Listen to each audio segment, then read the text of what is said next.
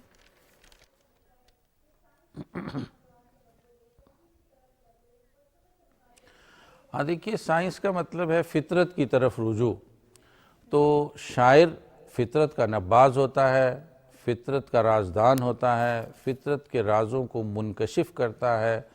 تو اقبال نے اپنے عہد کے جدید ترین سائنسی تصورات سے اعتنا کیا۔ آپ دیکھیے کہ اس زمانے میں آئنسٹائن سے اتنا تعارف نہیں تھا لوگوں کا، لیکن علامہ کے ہاں ہمیں آئنسٹائن کے بارے میں پوری ایک نظم ملتی ہے جس میں انہوں نے کہا ہے کہ من چه گویم از مقام ان حکیم نکتہ سنج کرد زرتشتی ز نسل موسی و ہارون ظہور، کہ میں اس حکیم نکتہ سنج کے مقام کے بارے میں کیا بات کروں سوائے اس کے کہ حضرت موسیٰ اور ہارون کی نسل سے، علیہ السلام کی نسل سے ایک نیا زرتشت پیدا ہو گیا ہے۔ تو اصل میں وہ نوجوانوں کو زندگی کے ان تمام پہلوؤں کی طرف، تفکر کی طرف مائل کرنا چاہتے ہیں جو زندگی کی تفہیم میں ممد و معاون ہوتے ہیں۔ ان کا سارا کلام ہی اگر ہم دیکھیں تو نوجوانوں سے تخاطب پر مبنی ہے۔ ان کی پہلی کتاب اسرار خودی تھی جس میں خودی کی تربیت پر انہوں نے زور دیا۔ ظاہر ہے کہ ایک انسان کی شخصیت کا جو تشکیلی دور ہوتا ہے اس میں خودی کی تشکیل کا، خودی کی تربیت کا مرحلہ اسے درپیش ہوتا ہے۔ اور جاوید نامہ جو ان کی فکر اور ان کے فن کا معراج ہے، تو اس سے بھی انہوں نے ایک نوجوان کے نام سے موسوم کیا، اور اس کے آخر میں جو نظم لکھی ہے خطاب با جاوید سخنی بنا یاد نو، میں چاہتا ہوں اور سمجھتا ہوں کہ پاکستان کے ہر نوجوان کو اس نظم کا مطالعہ کرنا چاہیے کہ اس نظم میں انہوں نے اپنے تمام افکار کا خلاصہ پیش کر دیا ہے، اور تمام کلام ہی ان کا نوجوانوں سے تخاطب ہے، اور وہ نوجوانوں سے یہ چاہتے ہیں کہ وہ زندگی کو تسخیر کریں، اور اس بات پر وہ ملول ہیں، افسردہ ہیں کہ تیرے صوفے ہیں افرنگی، تیرے قالی ہیں ایرانی، لہو مجھ کو رلاتی ہے جوانوں کی تن آسانی۔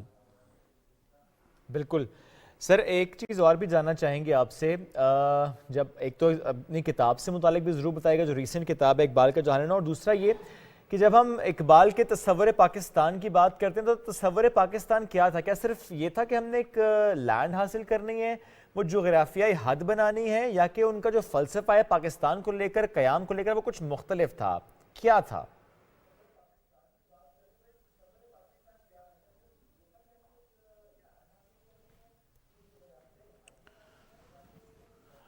جی، جہاں تک میری اس نئی کتاب کا تعلق ہے تو اس سے پہلے میری 6 کتابیں علامہ اقبال کے فکر اور فلسفے پر شائع ہو چکی ہیں۔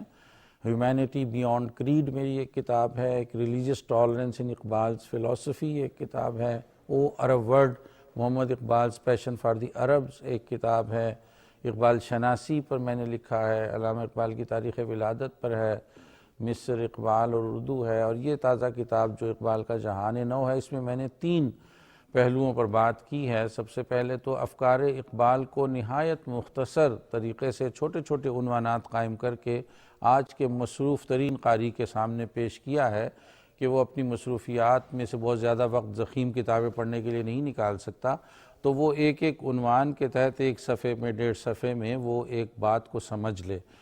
وہ اقبال ایک آفاقی مفکر کے عنوان سے ہے۔ دوسرا حصہ جو ہے وہ علامہ کے جو خطبات ہیں جو بے حد اہم ہیں، reconstruction of religious thought in Islam, ان کے بارے میں ایک تعارفی حصہ میں نے لکھا ہے، جس میں وقت کے نامور دانشوروں اور ماہرین اقبالیات سے میرا مکالمہ بھی شامل ہے کہ ان خطبات کے مضامین کیا ہیں، ان کی سلطنت کیا ہے، اس میں ہمارا داخلہ کیسے ہو سکتا ہے، اور ایک سیکشن جو ہے وہ ہمارے آج کے مسائل، عصری مسائل اور اقبال کی فکر کی روشنی میں ان کے حل پر مشتمل ہے۔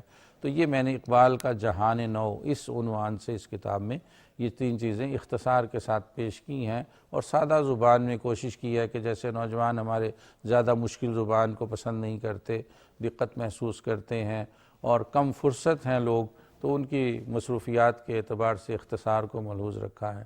جہاں تک دوسری بات جس کا آپ نے ذکر کیا کہ پاکستان کا مطالبہ جو ہے، میں سمجھتا ہوں پاکستان کا مطالبہ جو ہے وہ محض ایک خطہ زمین کے حصول کے لیے نہیں کیا گیا تھا، جیسے کہ قائد اعظم کی تقریروں سے بھی پتہ چلتا ہے، اور اس مطالبے کو سمجھنے کے لیے جو بنیادی دستاویز ہے وہ علامہ اقبال کا خطبہ الہ آباد ہے 1930 کا، وہ ہماری تاریخ کی بہت ہی اساسی دستاویز کی حیثیت رکھتی ہے، اور اسے ہمارے نصابات کا حصہ ہونا چاہیے۔ اگر ہم اسے پڑھیں تو پتہ چلتا ہے کہ پاکستان کا قیام دراصل ایک بہت بڑے مقصد کا پہلا قدم ہے، یعنی ایک بہت بڑے عالمی معاشرے کے قیام کی طرف ایک قدم ہے، وہ عالمی معاشرہ جو انسانیت کی بنیاد پر استوار ہوگا۔ انسانیت کی بنیاد پر استوار ہونے کا یہ تصور جو ہے وہ قرآن نے ہمیں دیا ہے کہ تمام بنی نوع جو ہیں وہ آدم کی اولاد ہیں اور ایک خاندان کی حیثیت رکھتے ہیں، تو ہم اس خاندان کو ایک ملک، ایک قوم، ایک اینٹیٹی، ایک وحدت کے طور پر ہم دیکھنا چاہتے ہیں۔ تو پاکستان دراصل ایک بہت بڑے منصوبے، بہت بڑی اسکیم کا پہلا قدم ہے۔ آج کل کے حالات اور خاص طور پر جو نشیب و فراز قوموں کی زندگی میں آتے ہیں، ان سے لوگ مایوس ہو جاتے ہیں اور کہتے ہیں کہ یہ ریاست جو ہے کامیابی کی طرف جا رہی ہے یا نہیں جا رہی ہے، تو یہ وقتی نشیب و فراز ہوتے ہیں۔ قوموں کی زندگی میں صدیاں جو ہیں وہ لمحوں کی طرح ہوتی ہیں، اور ہماری عمر تو ابھی 1 صدی بھی نہیں ہوئی ہے، تو یہ وقت گزر جاتے ہیں۔ ہمیشہ آپ کی جو منزل مقصود ہے اس پہ نگاہ ہونی چاہیے، تو ہماری منزل جو ہے ایک بین الاقوامی، بین الانسانی معاشرے کا قیام ہے، جس کے لیے پاکستان عمل میں لایا گیا، پاکستان کا قیام عمل میں لایا گیا، اور وہ بین الانسانی معاشرہ جو ہے وہ قرآنی تعلیمات کی روشنی میں ترتیب دیا جائے گا، اور اقبال اس انسانی معاشرے کے شاعر ہیں۔ اس لیے میں سمجھتا ہوں کہ اقبال کا مفکر پاکستان ہونا ان کی سب سے چھوٹی حیثیت ہے۔ اس سے بڑھ کر وہ مفکر اسلام ہیں، اس سے بڑھ کر وہ مفکر انسانیت ہے، جنہوں نے پوری انسانیت کے لیے سوچا ہے، پوری انسانیت کے لیے بات کی ہے۔ تو اس اعتبار سے جب ہم اقبال کو بین الاقوامی مفکروں کی صف میں رکھ کر دیکھتے ہیں تو وہ ہمیں بہت بلند مقام پر فائز دکھائی دیتے ہیں، اور ان کا پرسپیکٹو بہت وسیع ہے، اور ان کے ہاں تعصبات نہیں ہیں۔ آپ دیکھیے کہ انسانوں کی لکھی ہوئی جو کتابیں ہم جانتے ہیں، مکالمات افلاطون سے لے کر جاوید نامہ تک، ان میں جو بڑی بڑی کتابیں ہمارے سامنے آتی ہیں وہ اپنے تعصبات سے خالی نہیں ہیں، لیکن جاوید نامہ ایک ایسی کتاب ہے جس میں آپ کو کسی قوم، کسی مذہب، کسی فرقے کے خلاف کوئی تعصب دکھائی نہیں دے گا۔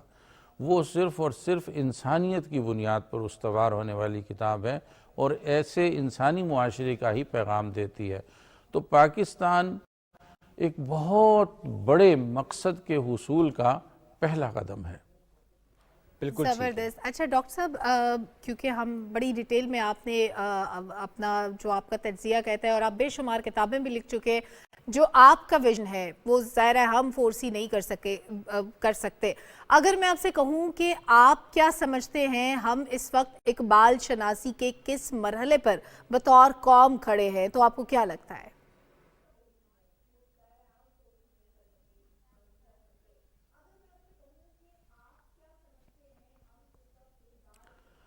جی، یہ بہت اہم بات ہے۔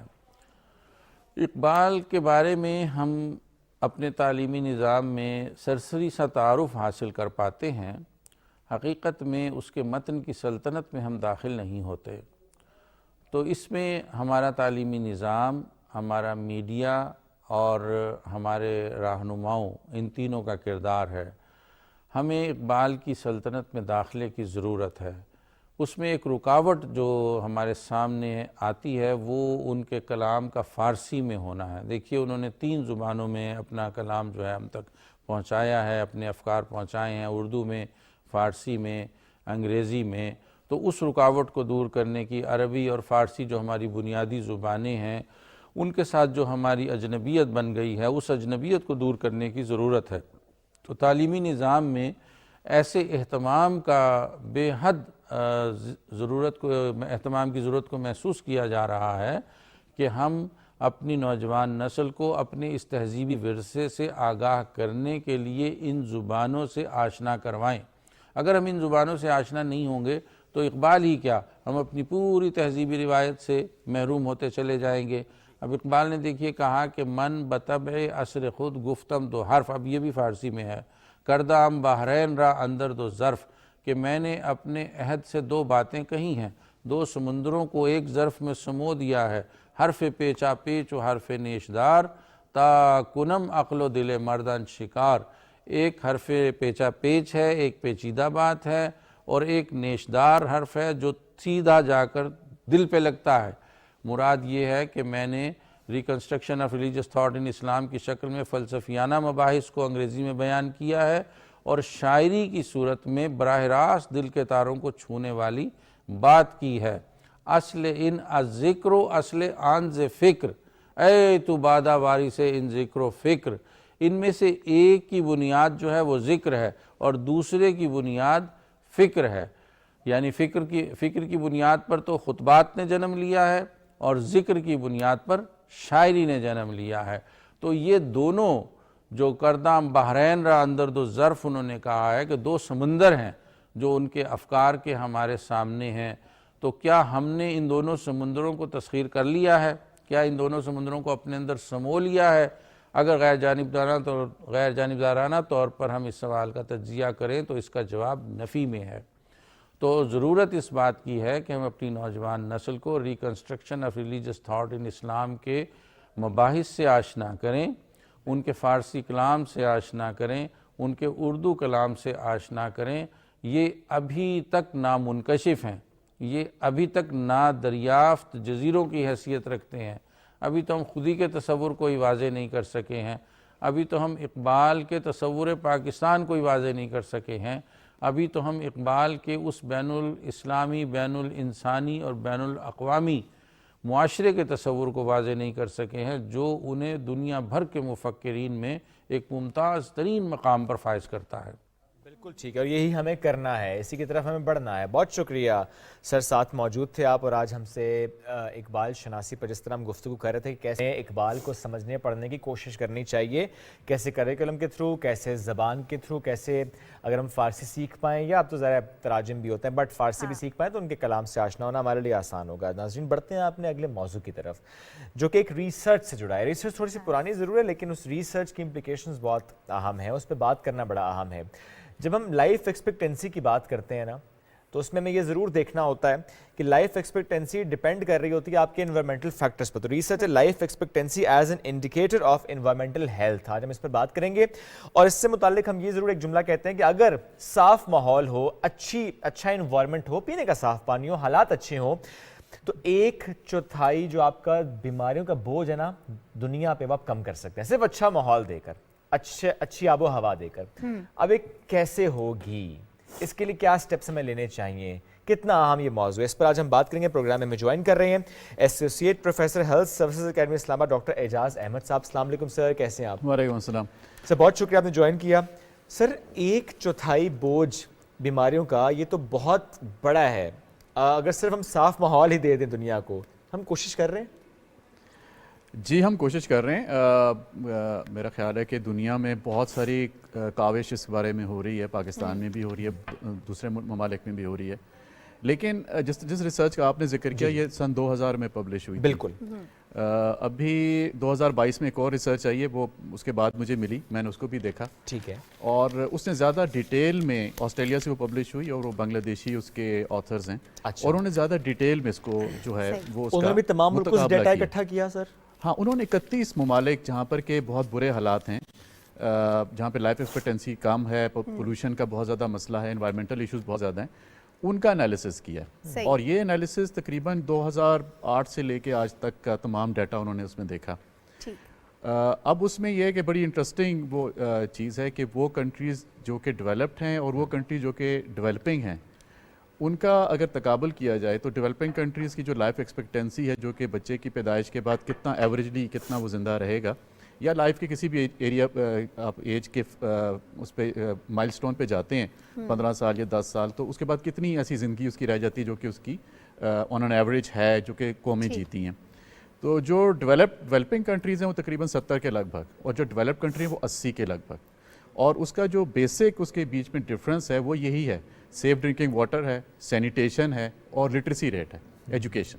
ڈیولپڈ کنٹریز کی بات، ڈیولپ کنٹریز میں تو یورپ جس طرح ہے، تو یورپ کا جب وہاں پہ سیف واٹر اینڈ سینیٹیشن کی انٹرونشنز ہوئیں، اس کے بعد سے ان کی لائف ایکسپیکٹنسی جو ہے وہ تقریباً 15% انکریز کر گئی۔ لیکن سر ایک فرق آ جاتا ہے نا یہاں پہ، یہ جو 20% ہے اور وہ جو 80% ہے، میں ایک میجر ڈفرینس تو یہ ہے کہ یہ جو 20% ہے ان کا لائف سٹائل ان سے زیادہ مختلف ہے، یہاں پہ بھی اتنی ڈیولپمنٹ نہیں ہوئی، صنعتیں اتنی نہیں ہیں، انڈسٹریلائزیشن اتنی نہیں ہے، یہاں پہ تو انوائرمنٹل پولیوشن کم ہونی چاہیے، یہاں پہ لائف ایکسپیکٹنسی زیادہ ہونی چاہیے، بس بنسبت ہم ادھر ان 80% کو دیکھیں، وہاں پہ انڈسٹریلائزیشن کی وجہ سے ماحول زیادہ پلیوٹیڈ ہے، آلدو پینے کا صاف پانی ہے لیکن وہ ویسی فضا میں سانس نہیں لے رہے جہاں یہ 20% لے رہے ہیں، تو یہ ڈفرینس کیسے پیدا ہوتا ہے؟ ہاں بہت اچھا سوال ہے آپ کا۔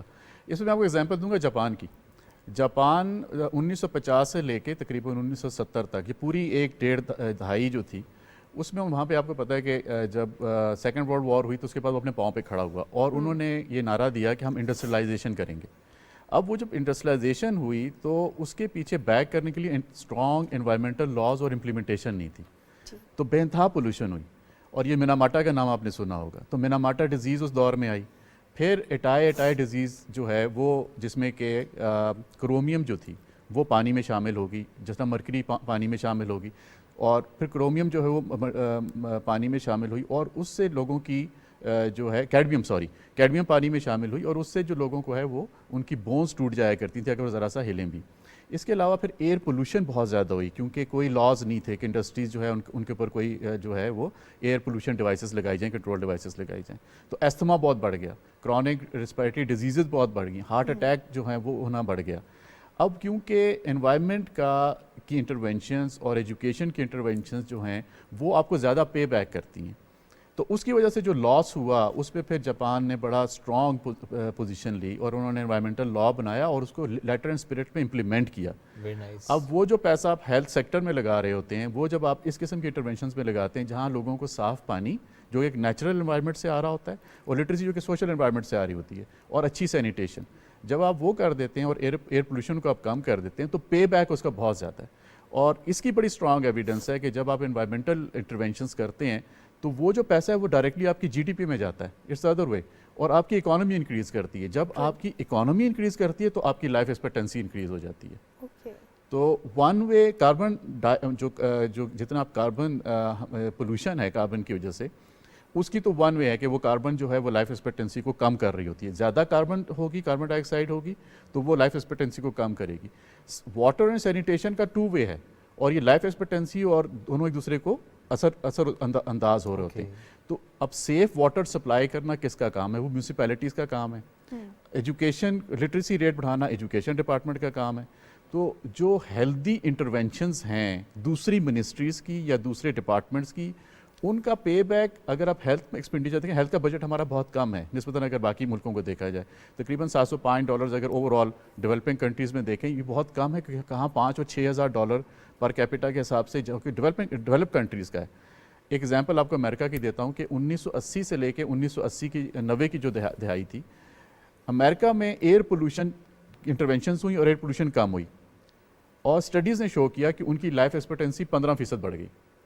تو ایئر پولوشن کا دیکھیے کتنا ڈائریکٹ وہ ہے. اب ہمارے ملک میں لاہور کی پولوشن کا سب مثال دیتے ہیں, جی ہم کتنے پولوٹڈ ہمارا جو ہے وہ سٹی ہے. اس طرح باقی سٹیز میں بھی پولوشن ہے. انڈیا کے سٹیز پولوٹڈ ہیں. ایک اسٹڈی شائع ہوئی, اس نے یہ بتایا کہ باوجود اس کی کہ پر کیپیٹا انکم بنگلہ دیش اور نیپال کی انڈیا سے کم ہے, لیکن ان کی لائف ایکسپیکٹنسی انڈیا سے زیادہ ہے. وہ سمجھ نہیں آ رہی تھی کیوں ہے. انڈیا میں ایئر پولوشن زیادہ ہے. بنگلہ دیش بہت, آپ دیکھیں ان کی کتنی اچھی انٹرونشنز ہیں, نیپال بہت صاف ستھرا, بھوٹان بہت صاف, جاپان کی ایگزامپل میں نے آپ کو دی. تو اگر آپ ایئر پولوشن کم کر لیتے ہیں, اپنے لاز کو صحیح طریقے سے اپلائی کرتے ہیں, آپ لٹریسی پہ توجہ دیتے ہیں, آپ سمپل چیز ہے سیف ڈرنکنگ واٹر لوگوں کے گھر تک پائپ واٹر سپلائی پہنچانا. جو ڈیولپنگ کنٹریز ہیں وہاں پہ ابھی بھی تقریباً 15 سے 20% لوگوں کو نہیں ملتا صاف پانی, اور تقریباً 29% کے قریب لوگوں کے پاس جو ہے وہ سینیٹیشن صاف نہیں ہے. تو یہ جو انفیکشس ڈیزیز کا سائیکل ہوتا ہے وہ زیادہ موٹیلٹی کاز کر رہا ہوتا ہے, اور اس سے سب سے زیادہ جو انفیکشس ڈیزیز ہے اس سے بچے. اور ایئر پولوشن وغیرہ اور دوسری جو پولوشنس ہیں ان کی وجہ سے جو ایلڈرلی لوگ ہیں, جو بوڑھے لوگ ہیں, وہ زیادہ متاثر ہوتے ہیں. اور اس طرح یہ دونوں اینڈز پہ آپ کی اموات کی شرح بڑھ جاتی ہے, لائف ایکسپیکٹنسی پھر کم ہو جاتی ہے. اور پھر آپ دیکھیں کہ وہ جو ایج گروپ جس نے کہ پروڈکشن کرنی ہوتی ہے, اگر وہ بچپن سے بیمار رہیں گے, بار بار بیمار رہتے ہیں, ظاہر ہے وہ اس طرح سے کما نہیں پائیں گے, اس طرح سے اکانومی کو سپورٹ نہیں کر پائیں گے. اب سر اس میں 3 چیزیں آ گئی نا, ایک آپ نے ایجوکیشن کی بات کی, ایک آپ نے بات کی انوائرمنٹل پولوشن کی, اور ایک آپ نے بات کی صاف پانی اور سینیٹیشن کی. اب یہ تینوں چیزیں جب اس کو پالیسی میکنگ کی طرف ہم بڑھتے ہیں, do you think the missing link is integrated system, کہ ذرا ہر ڈپارٹمنٹ یا ہر منسٹری یا ہر ادارہ اپنے تئیں کام تو کر رہا ہے, ہم کسی کے اس پہ کوشچن نہیں کر سکتے کہ ہر ایک کام کر رہا ہے, لیکن شاید انٹیگریشن نہیں ہے, تبھی یہ مسائل پیدا ہو رہے ہیں. یہ جو پیپر ہے جس کا ذکر میں نے کیا, اور میں ان کو لکھوں گا بھی, کچھ چند ایک چیزیں جن پہ میں ان کے ساتھ کلیریفیکیشن چاہ رہا ہوں, لیکن جو ایک بڑی اہم چیز انہوں نے اس میں مینشن کی وہ یہ کی کہ ڈیولپنگ کنٹریز کی جو پالیسیز ہیں ان میں جو ہم کہتے ہیں کہ کلینکل اور ایپیڈیمیولوجیکل اسٹڈیز کے جو ہیلتھ آؤٹ کمز ہوتے ہیں ان کو نہیں لیا جاتا, کہ ڈیولپنگ کنٹریز کی پالیسی کے اندر ان کو دیکھا جائے. اب جس طرح لائف ایکسپیکٹنسی ہے یا آپ کی ہارٹ ڈیزیزز کا زیادہ ہونا, شوگر کے پاکستان میں ڈائبٹیز ایک بہت بڑا مسئلہ ہے. ایون کہ دیر آر کنٹریز کے جہاں پہ ڈائبٹیز جو ہے وہ 90% کو آف دا پاپولیشن کو جو ہے وہ چھو رہی ہے. ہمارے ہاں جو ہے وہ ڈفرینٹ سرویز آئے ہیں, کوئی 24% کہتا ہے, کوئی 27% کہتا ہے, کوئی 15% کہتا ہے, لیکن اس میں کوئی شک نہیں ہے کہ ایئر پولوشن الون تقریباً 1/4 اس کا برڈن ہے ڈائبٹیز کا. تو اگر آپ ایئر پولوشن کم کر دیتے تو شوگر کے مریض ویسے ہی 1/4 کم ہو جاتے ہیں. اچھا, ایئر پولوشن سے شوگر ہوتی ہے؟ ایئر پولوشن شوگر کاز کرتی ہے. یہ کیسے؟ ہاں, اس کا بھی اپنا پورا, اس کا ہم بڑے ڈیٹیل سے کسی ٹائم پہ بیٹھ کے بات کر سکتے ہیں کہ ایئر پولوشن کیسے کاز کرتی ہے. ایئر پولوشن سے شوگر ہو رہی ہے. ایئر پولوشن آپ کی شوگر میں اس کا ایک 25% شیئر ہے. ایئر پولوشن کا ایستھما میں ہے, ایئر پولوشن کا دمے کے مرض میں, بالکل جو کرونک obstructive ڈیزیز جس کو ہم کہتے ہیں، جس میں کہ لنگس جو ہے وہ کام کرنا آہستہ آہستہ ان کی استعداد کم ہو جاتی ہے، اس میں اس کا بڑا جو ہے وہ رول ہے. جب کووڈ آیا سب نے ماسک یوز کرنا شروع کر دیا. آپ دیکھیے آپ کو یاد ہوگا کتنا، اور گاڑیاں بھی کم استعمال ہوتی تھیں، انڈسٹریز بھی کم چلیں، اور ہمارے یہاں انڈسٹریز اور گاڑیاں آپ کو پتہ ہی ہے کہ ہمارے یہاں کتنا پولوشن کنٹرول کا اس کے اوپر ان پہ چیک رہتا ہے. سو اس طرح سے لاز اپلائی نہیں ہے جس طرح ہم جاپان کی ایگزامپل دیں یا امریکہ کی یا دوسرے کنٹریز کی ایگزامپل دیں جو کہ ڈیولپ کنٹریز ہیں. لیکن آبادی کے زیادہ ہونے سے اور پھر وہ تو یہ جو چیز ہے کہ جب آپ کی اوور آل فرض کریں آپ ایک نیا سٹی بنانا چاہتے ہیں، ایک نیا شہر بنانا چاہتے ہیں، تو اس شہر کو آپ کیسے بنائیں گے؟ آپ کے پاس کیا انڈیکیٹر ہوں گے کہ آپ کہیں گے یہ شہر بنائیں؟ آپ کہتے ہیں کہ اچھا ہمارے ملک میں شوگر جو ہے وہ 25% ہے، ہم ایک نیا شہر بنا رہے ہیں، اس شہر میں ہم ایئر پولوشن نہیں ہونے دیں گے، ہم اس میں سیف واٹر اور سینیٹیشن کی وہ چیزیں کریں گے، ہم اس کے اندر فزیکل ایکٹیویٹی جو ہے اس کو لے کر آئیں گے، لائف چوائسز، ڈائٹ ہم اچھی رکھیں گے، نیوٹریشن، وہ ان چیزوں پہ ہم چیک رکھیں گے. تو وہی شہر جو ہے اس کو آپ 10 سال بعد اس کا ڈیٹا لیجئے، وہ باقی شہروں کے مقابلے میں بہت بہتر ہوگا. There is another study which shows کہ پاکستان میں وہ شہر جو کہ زیادہ پولوٹیڈ ہیں، وہاں پہ اب ایسا نہ ہو کہ لوگ مائگریٹ کرنا شروع کر دیں، میں اس لیے نہیں کہنا چاہ رہا سر کر لیں تو وہاں پہ لوگ جو ہیں جو کہ زیادہ پولوٹیڈ شہر میں لوگ رہ رہے ہیں وہ آن این ایوریج 3.9 ایئرس کم جیتے ہیں. تقریباً 4 سال آپ کی زندگی کے کم ہو جاتے ہیں. آپ کی life expectancy on an average تو پاکستان کی 69 ایئرز ہے، لیکن جو موسٹ پولوٹیڈ شہر ہیں اگر ان کو دوسرے شہروں کے ساتھ آپ کمپیئر کریں تو تقریباً 3.9% آپ کی لائف ایکسپیکٹینسی کم ہو جاتی ہے. بیسٹ سٹی کیا ہے پاکستان میں جو سب سے صاف ہوگا؟ ابھی دیکھیں ایک ایگزامپل ہے، پچھلے دنوں آپ کے ابھی ٹی وی بھی بہت آیا، میڈیا بھی بہت آیا کہ ہمارے جو نردرن ایریاز ہیں وہاں پہ لوگوں کی عمریں لمبی ہیں، وہ لوگ زیادہ جیتے ہیں، اور پھر ان کی ڈائٹ بھی ماشاءاللہ ایسی ہے، اس کا بھی بڑا ذکر آیا. لیکن کہیں پہ مس ہو گیا کہ وہاں پہ پولوشن شاید اتنی نہیں ہے جتنی کہ ہم بڑے شہروں میں بالکل رہتے ہیں. نہیں. جس طرح میں نے آپ کو ایگزامپل دی کہ انہوں نے تقابل تک کیا بھارت کا، نیپال اور بنگلہ دیش کا، کہ وہاں پہ ان کی پر کیپٹا انکم کم ہے لیکن وہ 70 سال اور 71 سال پہ ہیں، اور بھارت 68 اور 69 پہ ہماری طرح ہیں. تو یہ کیا وجہ ہے؟ تو لیکن وہ کہیں سے مس کر گئے کہ ہو سکتا ہے کہ ایئر پولوشن وہاں پہ کم ہے، اور ہے بھی نسبتاً بھارت کا دلی آپ کو پتہ ہے کتنا پولوٹیڈ سٹی. بالکل. تو وہ ڈیپینڈ کرتا ہے کہ آپ کا کہاں پہ سر ایک سٹی میں رہتے ہوئے لیٹ سپوز ہم کنسیڈر کرتے ہیں اسلام آباد کا ایک اسپیسیفک انوائرمنٹ ہے، اس میں ہم نے ایک اسٹڈی کر لی کہ یہاں پہ لائف ایکسپیکٹینسی اتنی ہو سکتی ہے. اب یہاں پہ بھی جو لائف سٹائل کا ڈیفرنس ہے کیا اس سے امپیکٹ آتا ہے لائف ایکسپیکٹینسی میں؟ کوئی جھونپڑی میں رہتا ہوگا اس کو ڈائریکٹ ایئر پولوشن امپیکٹ کرتی ہوگی، کوئی اے سی والے کمروں میں 24 گھنٹے رہتا ہوگا اس کی لائف ایوری ڈفرینٹ ہوگی. بالکل، کیونکہ جو آپ کی جب لٹریسی انکریز کرتی ہے اور آپ اکنامکلی زیادہ ساؤنڈ ہوتے ہیں تو انفیکشس ڈیزیز کم ہو جاتی ہے. اب وہ لوگ جن کے پاس اکنامک کنڈیشنز ان کی اچھی نہیں ہیں یا جو سلمز میں رہتے ہیں تو ان کو اگر سیف ڈرنکنگ واٹر نہیں مل رہا، ان کی سینیٹیشن ٹھیک نہیں ہے، پراپر ان کو واش رومز وغیرہ نہیں ملتے، تو ڈیفینیٹلی وہ بار بار بیمار ہوتے ہیں. بچوں کی اموات ان میں زیادہ ہوں گی. اور اگر جو وہ شہر کے جہاں پہ فرض کریں کہ سینیٹیشن واٹر تو آپ کو پتہ ہے صاف پانی ہمارے بوتلوں کے علاوہ پانی ہم پی نہیں سکتے جو کہ باٹل واٹر آتی ہے، تو وہ ٹھیک ہے سیف ہوگا، لیکن میونسپیلٹیز کا جو کام ہے کہ وہ گھر گھر جو صاف پانی پہنچائیں اور لوگوں کو ایکسیس ہو، کیونکہ یہ نیچرل ریسورس ہے. تو وہ اگر ملنا شروع ہو جائے، آپ لوگ باہر کے لوگ جاتے ہیں، لوگ باہر کے ملکوں کی مثالیں دیتے ہیں کہ وہاں ہم ٹوٹی کھول کے پانی پی سکتے ہیں، اور وہاں پہ لکھا ہوتا ہے جی باٹل واٹر اور جو آپ کا ٹیپ واٹر ہے یہ ایکول ہے، تو don't waste your time, don't waste your money. لیکن ہم یہاں پہ ایسا نہیں کہہ سکتے. اور وہاں پہ آپ دیکھیے کہ وہاں پہ واٹر سے ہونے والی بیماری بہت کم ہے، نہ ہونے کے برابر ہے. ہمارے ہاں تو بڑا خطرہ رہتا ہے کہ لوگ جو ڈسپلیسڈ ہوں گے تو ایک دم سے ہیضہ کی بیماری پھیلنے کا بہت خطرہ ہوتا ہے. ہیپیٹائٹس اے اور ای جو پانی سے گندے پانی سے ہوتے ہیں، گدلے پانی سے، ان کے ہونے کا بہت خطرہ ہوتا ہے. اور پھر جو پانی کھڑا ہوتا ہے تو پھر مچھر اور ان کی ڈینگی اور وہ سارا کچھ. لیکن قطع نظر اس کے یہ ساری وہ بیماریاں ہیں جو کہ اگر سیف واٹر اور سیف یوز اگر اس کا سٹارٹ ہو جائے تو ان سب کا برڈن کم ہو جاتا ہے، اور ان کا بہت زیادہ آپ کہہ سکتے ہیں کہ کنٹریبیوشن ہے ٹورڈز لائف ایکسپیکٹینسی کم کرنے میں. سر اگر امریکہ یا رشیا یا چائنا جیسے بڑے ممالک کی بات کریں جو ہم بڑا آئیڈیلائز کرتے ہیں کہ وہاں پہ لائف سٹائل بڑا اچھا ہے، بڑا خوبصورت صاف ستھرا انوائرمنٹ ہے، آلدو وہاں پہ دھوپ نکلتی ہے نہیں نکلتی، وہ ایک علیحدہ فیکٹر ہے کہ وہ ہمارے جیسے موسم انجوائے نہیں کرتے، وہاں پہ آن ایوریج ایک بندے کی لائف کتنی ہوتی ہے؟ کیا وہ ہم سے زیادہ جیتے ہیں ہم ایشینز کی نسبت؟ رشیا جو ہے اس کا کمپیئر اگر باقی یورپ سے کریں تو وہ ان سے کم ہے، اس لیول پہ نہیں ہے. چائنا، ایشین اور چائنا کے بہت سارے سٹیز ایسے ہیں جو کہ کافی پولوٹیڈ اس میں آتے ہیں. لیکن اگر آپ تقابل کریں جاپان کے ساتھ تو جاپان میں جو ایوریج لائف ایکسپیکٹنسی وہ 85-87 اس تک ہے. امریکہ کی لائف ایکسپیکٹنسی جو ہے وہ 80s میں ہے. وہاں پہ ایون کہ جو پاکستانی یہاں سے آپ کے اپنے ریلیٹیوز ہوں گے جو یہاں سے مائگریٹ کر گئے تو ماشاءاللہ وہ ابھی تک بڑے آرام سے جو ہے ان کی آپ دیکھیں نسبتاً باقیوں کے دے آر لیونگ لانگر.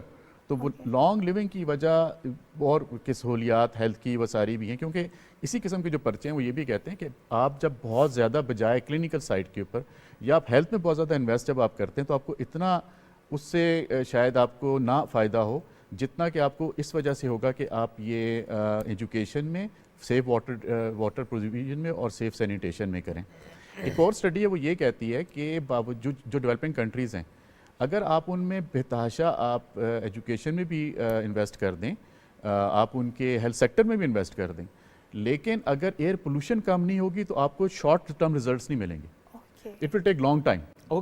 تو اگر آپ ایئر پولوشن کم کرتے ہیں, اپنی پالیسیز کو آپ اسٹرانگ کرتے ہیں, میں یہ بات آج کا ہمارا جو ایک تو یہ تھا موضوع تو تھا ہی, لیکن جس چیز سے ہم ساری قوم ہماری پریشان ہے اس ٹائم پہ ہماری اکنامک کنڈیشن ہے. بچہ پریشان ہے, روز ہم نئی چیز سن رہے ہوتے ہیں, ہم پہ قرضوں کا بوجھ ہے. ڈیفینیٹلی بینگ ڈیولپنگ کنٹری ہم بہت مشکل حالات میں ہیں. تو ایک سجیشن ہے کہ ایک پالیسی بنا لی جائے جس میں تسلسل رہے کہ ہم کوئی بھی گورنمنٹ آئے کہ ہم یہ ایئر پولوشن پہ اسٹرانگ لاز بنائیں گے, سیف واٹر ہم پرووائڈ کریں گے. ابھی نہیں ملیں گے ریزلٹس, لیکن ڈاؤن دا لائن ہمیں ڈیولپنگ سے ڈیولپ ہونے کی طرف ہم چلنا شروع کر دیں گے. یہ ماڈلز تھائی لینڈ نے, ملائیشیا نے, جاپان نے, بہت سارے Asian south East Asian countries ہیں جنہوں نے اپنائے ہیں اور وہ اوور دا ڈیکیڈز وہ ڈیولپ کر گئے ہیں اور وہ قرضوں کی اس سے اور ان سب چیزوں سے آہستہ آہستہ جو ہے وہ نکلنا شروع ہو گئے, کیونکہ جو ویلتھ پر کیپٹا انکم بڑھتی ہے اس طرح لائف ایکسپیکٹنسی بڑھتی چلی جاتی ہے. اس سارے معاملے کے لیے کیا ہمیں حکومت کی طرف ہی دیکھنا ہے یا کہ ہم پرائیویٹ سیکٹر کو بھی انسینٹیوائز کر کے اس میں انکلوڈ کر سکتے ہیں, ان کا بھی فائدہ ہوگا اور شاید کام کرنا نسبتاً آسان بھی ہوگا with respect to safe drinking water and sanitation and every thing. Public private partnership بہت اچھا ماڈل ہے اگر اس کو صحیح طریقے سے اپلائی کیا جائے. گورنمنٹ کی ذمہ داری بنتی ہے, بہت زیادہ ذمہ داری ہوتی ہے گورنمنٹ کی, لیکن بعض جگہوں پہ گورنمنٹ سارے کام نہیں کر سکتی. میں کرنٹ اکنامک کنڈیشنز کو دیکھتے ہوئے بات کروں and as a developing nation یہ بات کر رہا ہوں. ذرا جب ہم ڈیولپ نیشنز کی بات کرتے ہیں ان کے لیے انویسٹ کرنا ذرا آسان ہوتا ہے. پاکستان میں ذرا انویسٹمنٹ اس وقت کرنا بالکل مشکل تو ہے نہیں. ہاں, لیکن اب دیکھیے اسٹرکچرز ہمارے پاس ہیں, ہمارے پاس مینز ہمارے پاس ہیں, ہم نے صرف چیزیں الائن کرنی ہیں. ایک دفعہ وہ چل پڑیں گی تو پبلک پرائیویٹ پارٹنرشپ اس میں کامیاب ہونا شروع ہو جائے گا. ایک پالیسی ہی اس وقت ریکوائرڈ ہے. ہاں, ایک سسٹینیبل پالیسی ریکوائرڈ ہے. اور ہیلتھ کے جو آؤٹ کمز ہیں, ایپیڈیمیولوجیکل اسٹڈیز کے آؤٹ کمز, جس طرح کی یہ اسٹڈیز ہیں جنہوں نے کئی سال 31 ملکوں کا ڈیٹا اکٹھا کیا ہے یا پچھلے 50 سال کا ڈیٹا دیکھ کے وہ کیا ہے, تو وہ بہت اسٹرانگ ایویڈنس ہے.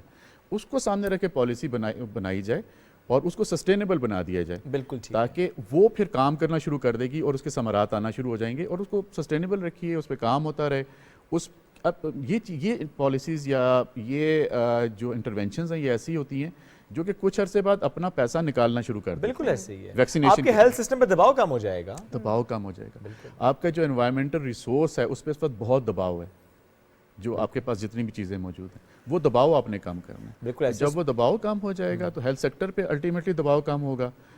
آپ کے لوگ بیمار کم ہونا شروع ہو جائیں گے, زیادہ اچھا رہیں گے, زیادہ اچھا کمائیں گے, زیادہ اچھا سپورٹ اینڈ کنٹریبیوٹ کر پائیں گے آپ کی اکانومی میں, جو کہ بہت اچھی بات ہے. اور یہ پالیسی ریاست کے لیول پر ہونی چاہیے اور اس کا تسلسل ہونا چاہیے, بڑا اہم ہے. کوئی ایک سیاسی جماعت نہ اس کو لے کر چلے, جی ریاست اس کو لے کر چلے, تبھی معاملہ بہتری کی طرف جائے. ایگزیکٹلی. بہت شکریہ, ہمارے ساتھ موجود تھے, ایکسپرٹ اوپینین دیا اور بہت اچھی باتیں کی. ہم ایک بریک کی طرف بڑھنے ہیں, بریک سے واپس آئیں گے تو کچھ میوزک کی بات کریں گے. Stay with us.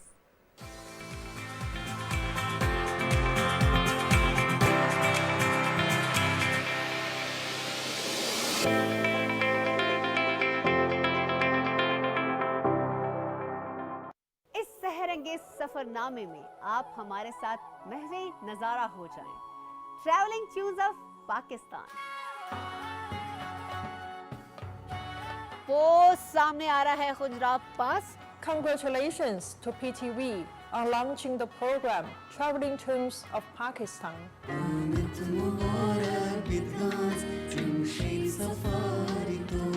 یہ خوبصورت مقام, یہ خوبصورت منظر, یہ نظارے آپ دیکھ رہے ہیں.